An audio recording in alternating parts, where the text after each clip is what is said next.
দেড় মাসের ব্যবধানে তৃতীয় দফায় ভয়াবহ বন্যার কবলে পড়েছে ফেনী ও নোয়াখালীর লাখ লাখ মানুষ। গত কয়েকদিনের ভারী বৃষ্টিপাত ও ভারতে ত্রিপুরার ডম্বুর গেট খুলে দেওয়ায় উজানের পানি প্রবেশ করে প্লাবিত হয়েছে শতাধিক গ্রাম।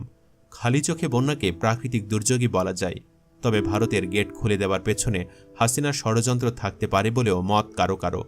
কারণ ভারী বৃষ্টিতে হালকা বন্যা হলেও ভারতের পানিতেই একেবারে ডুবে গেছে ফেনী ও নোয়াখালী। এ নিয়ে সোশ্যাল মিডিয়ায় নানান কথাবার্তা চলছে। কাজী নিপু নামের একজন জনপ্রিয় ব্যক্তি তার ফেসবুক অ্যাকাউন্টে লিখেছেন, ভারত ত্রিপুরার ডুম্বুর বাঁধ খুলে দিয়েছে, ফেনী জেলা ইতোমধ্যেই ভেসে গেছে। 40 বছরে এমন ঘটনা আগে কখনো ঘটেনি। শেখ হাসিনাকে তারা ভারতে বসিয়ে বাংলাদেশি বিরোধী কার্যক্রম রাখার সুযোগ দিচ্ছে। তাদের মিডিয়ায় দিনরাত বাংলাদেশ নিয়ে মিথ্যাচার প্রোপাগান্ডা চালাচ্ছে।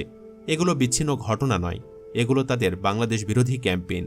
এমন নয় যে তারা বিশ্বাস করেন শেখ হাসিনাকে তারা পুনঃপ্রতিষ্ঠা করতে পারবেন, বরং তারা চাচ্ছেন শেখ হাসিনা পরবর্তী আর কোনো সরকারই যেন কোনোদিন দেশ সংস্কার করতে না পারে, বাংলাদেশ যেন আর মাথা তুলে দাঁড়াতে না পারে। তিনি বলেন, এই মহিলাটা কোনোদিনই বাংলাদেশকে ভালোবাসেনি, ভালোবাসলে দেশের মানুষের জীবন ও জীবিকা নিয়ে এভাবে খেলতে পারত না। বন্যায় কি কি ক্ষতি হয় তা নিশ্চয়ই জানেন।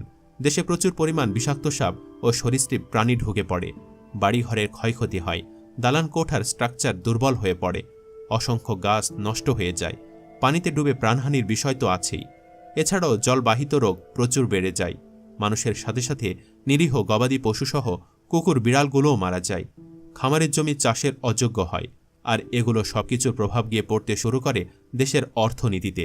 বিলিয়ন ডলার ক্ষতিপূরণ চলে যায় সরকারের ফান্ড থেকে, ফলে দেশ আবারও কয়েক বছর পিছিয়ে পড়ে। কাজী নিপু বলেন, আপনি, আমি, আমরা সবাই জানি ভারত কেন অতীতে বাংলাদেশকে চাপে রেখেছে এবং এখন কেন এই প্রেশারটা হুট করেই আরও বেড়ে গেছে। আপনিও জানেন, আমরাও জানি। তবে আপনি যদি নির্দিষ্ট একটা দলের সমর্থক হন, এই ব্যাপারগুলো দেখেও না দেখার ভান করে থাকতে চাইবেন। ভারত কোনো নোটিশ ছাড়াই তাদের ডুম্বুর গেট খুলে দেওয়াতে ফেনীসহ নিকটবর্তী সব জেলাতে ভয়াবহ বিপর্যয় দেখা দিয়েছে। ঘরের ভেতর পানি প্রবেশ করায় অনেকে চৌকি উঁচু করে কোনোরকম বসবাস করছেন। পানিতে তলিয়ে যাওয়ায় ফেনী পরশুরাম আঞ্চলিক সড়ক ও উপজেলার অভ্যন্তরীণ সড়কে বন্ধ রয়েছে যান চলাচল। লাইন ক্ষতিগ্রস্ত হওয়ায় বিচ্ছিন্ন রয়েছে বিদ্যুৎ সংযোগ। এছাড়া পানিবন্দী হয়ে পড়া লক্ষাধিক মানুষ রয়েছেন চরম দুর্ভোগে। ফেনী পানি উন্নয়ন বোর্ডের উপবিভাগীয় প্রকৌশলী মোহাম্মদ আবুল কাশেম বলেন, 2 আগস্ট মুহুরী, কহুয়া ও সিলোনিয়া নদীর বন্যা নিয়ন্ত্রণ বাঁধের 17 অংশে ভাঙনের সৃষ্টি হয়। সেগুলো মেরামত করার আগে গত 2 দিনের ভারী বর্ষণ ও উজানের পানিতে ভাঙ্গন অংশ দিয়ে আবারও লোকালয়ে প্রবেশ করছে পানি। পানি উন্নয়ন বোর্ড জানায়, গত 2 আগস্ট বৃষ্টি এবং উজানের অতিরিক্ত পানি প্রবাহের কারণে মুহুরী, কহুয়া ও সিলোনিয়া নদীর বন্যা নিয়ন্ত্রণ বাঁধের 17টি অংশে ভাঙ্গনের ফলে লোকালয় প্লাবিত হয়েছিল। গত কয়েকদিনের ভারী বৃষ্টিপাত ও ভারতের উজানের পানি আবার বেড়ে যাওয়ায় দুপুর থেকে ভাঙ্গন স্থান দিয়ে লোকালয়ে পানি প্রবেশ করতে শুরু করেছে। রাস্তাঘাট, ঘরবাড়ি, ফসলি জমি ও মাছের ঘের পানিতে তলিয়ে গেছে এবং লোকালয় পানি ঢুকে 2 উপজেলার প্রায় 25,000 পরিবার পানিবন্দী রয়েছেন।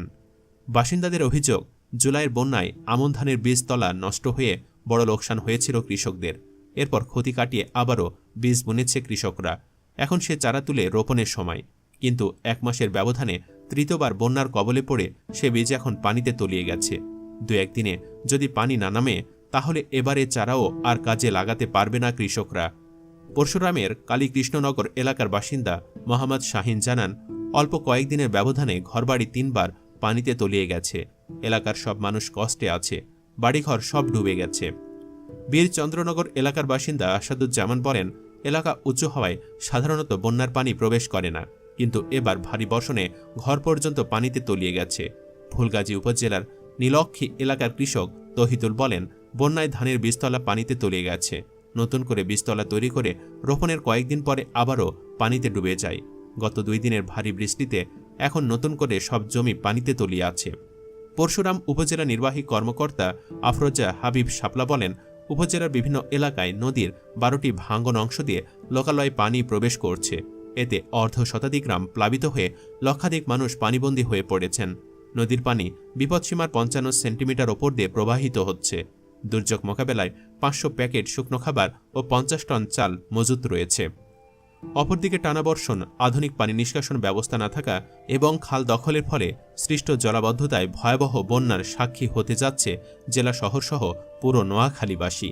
ইতোমধ্যে নোয়াখালী পৌরসভাসহ প্রায় সব উপজেলা পানিতে ভাসছে।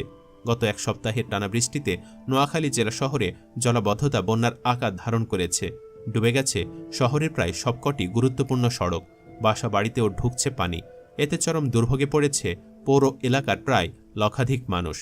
জেলা শহর মাইজদির বিভিন্ন দপ্তর সংলগ্ন এলাকা ঘুরে দেখা গেছে জলাবদ্ধতা কবলিত রয়েছে জেলা প্রশাসক কার্যালয়ের নিচের কক্ষ, পুলিশ সুপারের কার্যালয়, জেলা আবহাওয়া অফিস, জেলা মৎস্য office, press club, red crescent, BRDB mats, বিদ্যুৎ অফিস, সাব রেজিস্ট্রি অফিসের রেকর্ড কক্ষ, শহীদ ভুলু স্টেডিয়াম, বন বিভাগের বাংলো, নোয়াখালী সরকারি কলেজ, মাইজদি সরকারি টেকনিক্যাল স্কুল অ্যান্ড কলেজ সহ গুরুত্বপূর্ণ সরকারি বেসরকারি অনেক অফিস।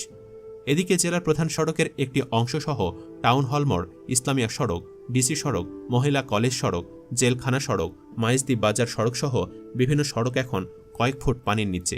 এতে ভোগান্তিতে পড়েছেন জীবিকার তাগিদে বের হওয়া শ্রমজীবী কর্মজীবী মানুষ। স্থানীয়রা বলছেন, পর্যাপ্ত ড্রেনেজ ব্যবস্থার অভাবে এবং পানি নিষ্কাশনে নালাগুলো ভরাট হয়ে যাওয়ায় শহরবাসীর এ দুর্ভোগ।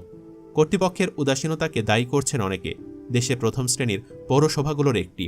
দীর্ঘদিন ধরে এ শহরে জলাবদ্ধতা নিরসনে পৌর কর্তৃপক্ষ কোনো কার্যকরী ব্যবস্থা নেয়নি।